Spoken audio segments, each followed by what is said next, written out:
Once you may have felt that someone is simply attacking you for the pleasure of it, against everything you say or do. There's a story about a firefly who was pursued.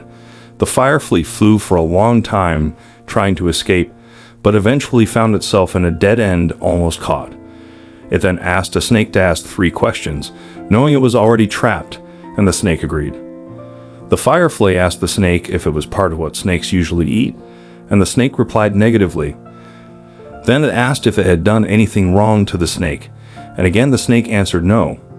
Finally, the firefly wanted to know why the snake wanted to catch it. The snake replied, "Because I can't stand to see you shine. No matter what you do in life in relation to others or how confident you are in your work, understand that there will always be people against you." We've all encountered such people, whether it's a colleague with aggressive tendencies at work, among friends, or even within our own family. Embracing the practical philosophy of Stoicism, you'll learn to deal with such people who envy the sparkle of others and engage in conflict with you.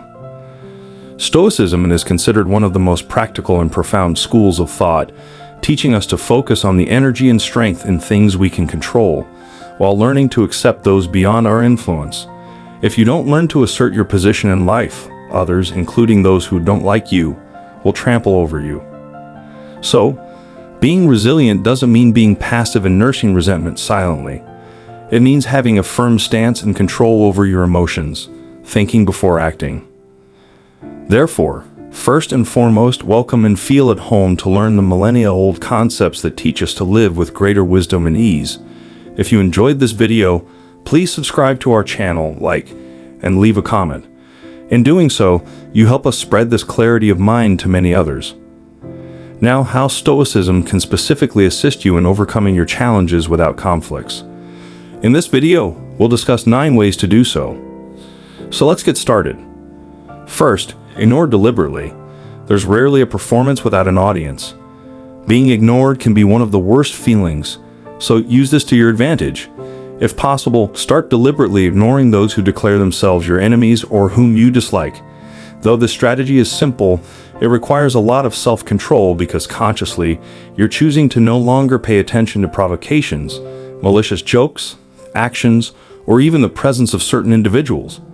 Recognize that the power of some people lies precisely in stirring up emotional turmoil. There are people who derive satisfaction from provoking others, and when you start ignoring them, you automatically diffuse their power, conveying the message that they don't affect your emotions or decisions.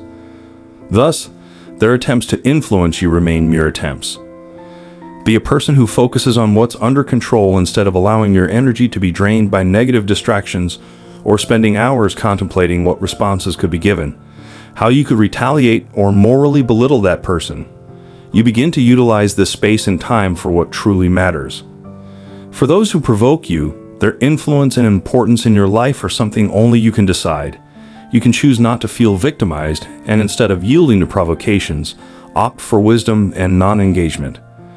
This decision also shields us from the harmful consequences of resentment and anger, allowing us to cultivate resilience and a deeper understanding of ourselves and the world around us. It's not so much that conflicts don't exist, but rather that you've chosen not to get stuck in an unpleasant situation created by another person. By following this path, we become the architects of our own happiness and guardians of inner peace. Secondly, conquer using your head. Our second strategy for resolving conflicts without confrontation is to be smarter than the other person. This involves creativity and the ability to devise plans to understand the problem and find a solution without the need for verbal clashes or direct arguments. In doing so, you're employing the Stoic example of winning through clever strategies, not resorting to physical force. Under the guidance of Mahatma Gandhi, Indians chose the path of peaceful protests, avoiding violence. Gandhi organized peaceful marches, boycotts, and urged people not to buy British goods, such as salt, breaking the rules that allowed the purchase of salt only from the British. These actions attracted global attention, weakened British control over the Indian economy, or influenced their exit from India. Finally, in 1947, India achieved independence. Gandhi demonstrated to the world the power of nonviolent resistance, using peaceful strategies to achieve political and social goals. Similarly, We can act with intelligence in our conflicts, avoiding unnecessary risks. Gandhi managed to lead India to victory over dependence on Britain by having a macroscopic view of the entire situation. That is, he considered the situation as a whole. What were Britain's weaknesses? What actions could compel them to leave? How could this be done peacefully? And how could their weaknesses be turned into strengths? Utilizing reason means learning to think about the whole situation in a macroscopic manner. If Gandhi had fought physically, it would have exposed the physical and military unpreparedness, and thousands would have died. But he turned his people's weaknesses into strength and used intellect to triumph. Similarly, you can use intellect instead of physical force or ignorance to win smartly. It's not just about having skills, but understanding what drives each person's actions, considering the consequences of your actions.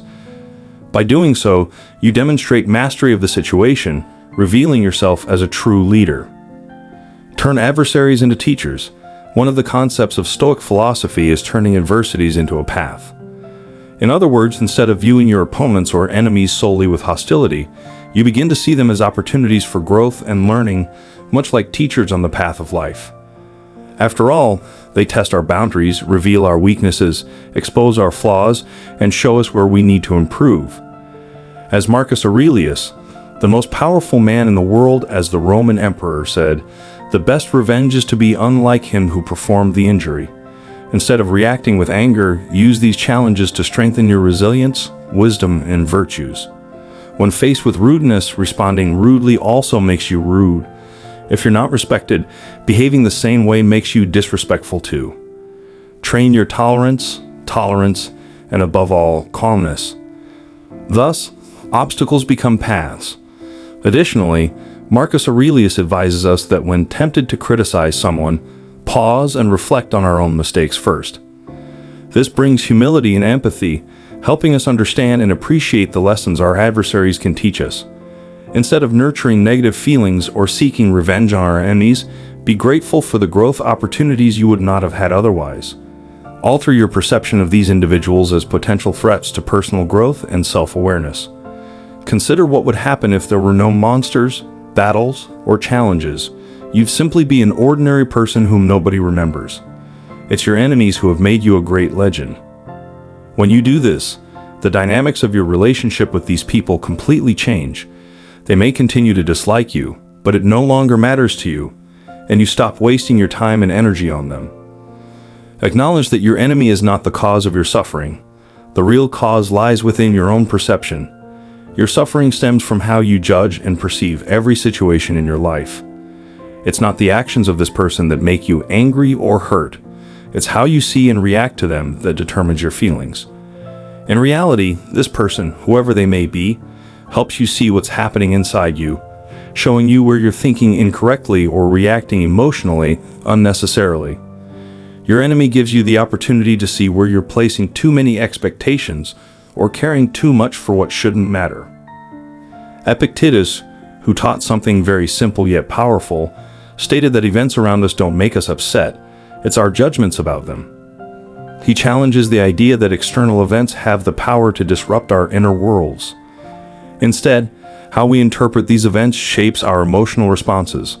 Even when something bad happens, it's how we respond to it that helps us realize that our perceptions and interpretations play a key role in our emotional states. Epictetus believed that we have the power to choose how to react to things, and this choice can be of immense significance. When you realize that what bothers you is not the person or the situation itself, but your perception of it, you can change your reaction and develop greater resilience to provocations. Moreover, this requires a profound shift in perspective. Stop blaming the external world and take responsibility for your interpretations and emotional responses, rather than blaming others or nursing grudges. We can start asking ourselves questions like, why did this bother me so much? Why did something said by someone anger or upset me? Why did the actions of that person affect me so much? Your enemy serves as a mirror reflecting parts of you that may need attention. Studying how you feel and why this change in how you perceive these people helps you alter how you interact with them, and also aids in better understanding yourself. This wisdom brings a new perspective to the situation. You start thinking differently when you acknowledge that your judgment is the key to your emotional state. Here's the importance of it. Your judgment is the key to your emotional state. Instead of reacting automatically, you can cultivate a more balanced mind and the ability to respond rationally and consciously. Moreover, this paradigm shift brings more ease and joy into your life. It can help you grow and evolve as a person because you know that your strength and courage are not dependent on others, and you cease to be susceptible to mood swings or the approval of others. Unlocking this way, the vast potential of personal growth, choose to be bigger. Forgiveness. Forgiveness is an act of greatness.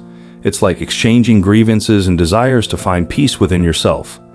Forgiving someone doesn't mean you have to walk alongside the person who harmed you or invite them to stay in your home. It's a choice to release all bitterness, resentment, or grudges.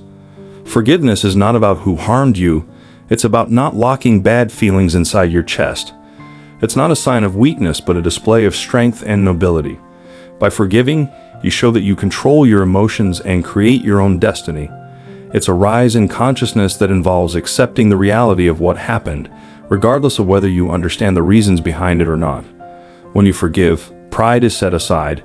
We close ourselves off to the world and create barriers that hinder any form of reconciliation. Forgiveness is a reaction to evil with kindness.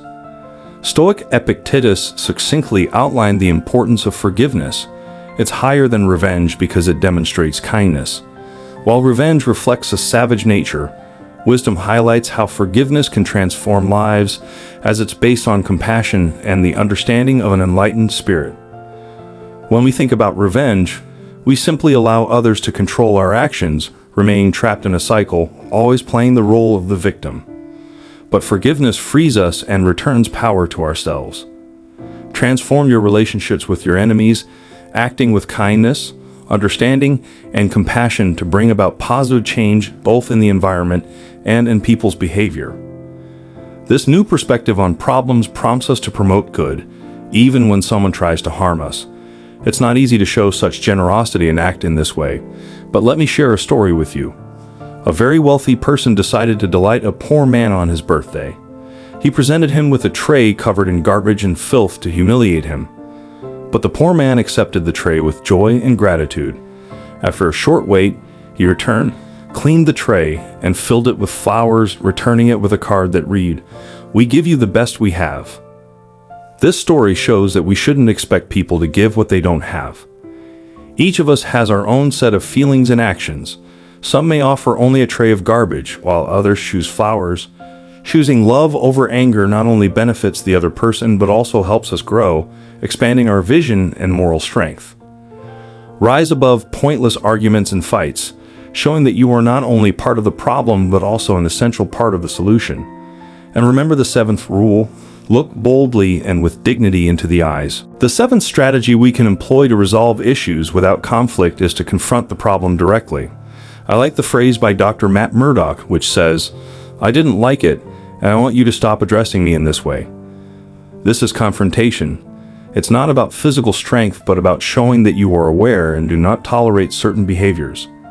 Of course, each situation is unique. For example, if it's your boss, the approach should be different. Confrontation doesn't equal quarreling. It means being able to assert your position. If you don't show firmness, others may take advantage. This doesn't mean you should seek conflict.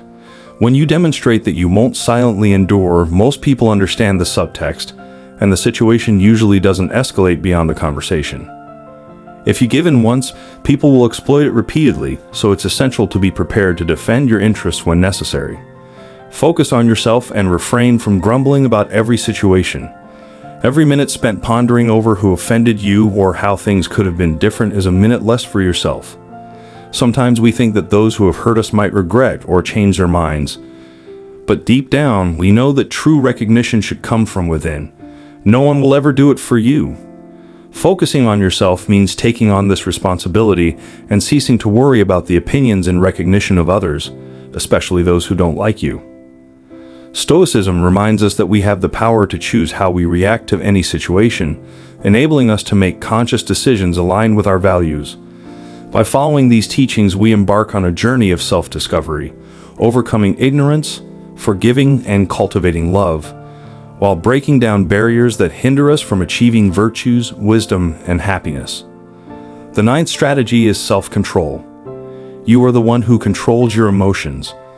When someone affects you, it happens because you allowed it. No one has the power to disturb your peace, steal your sleep, or wipe away your smile without your permission. This control belongs entirely to you. No one can harm you unless you allow it. Managing your emotions is in your hands. It's challenging to coexist with those who wish you ill without reason. But understand that such people, like snakes in the beginning of the video, cannot stand to see light in others. How you react to them matters more than how many enemies you have. What truly matters is not how others perceive you, but how you perceive yourself. It's not about how much others try to make your life difficult, but how you respond to them. It's not about the ill intentions of others, but about how you feel about yourself and how you treat them. You have the power to change things in your life, including how much you feel the impact of your enemies. As Mark Aurelius advises in his Meditations, choose not to be harmed, and you won't feel harmed. Don't feel harmed, and you haven't been. If you've read this far, leave a comment of gratitude, thereby confirming your desire to change for the better. Thank you again for being here.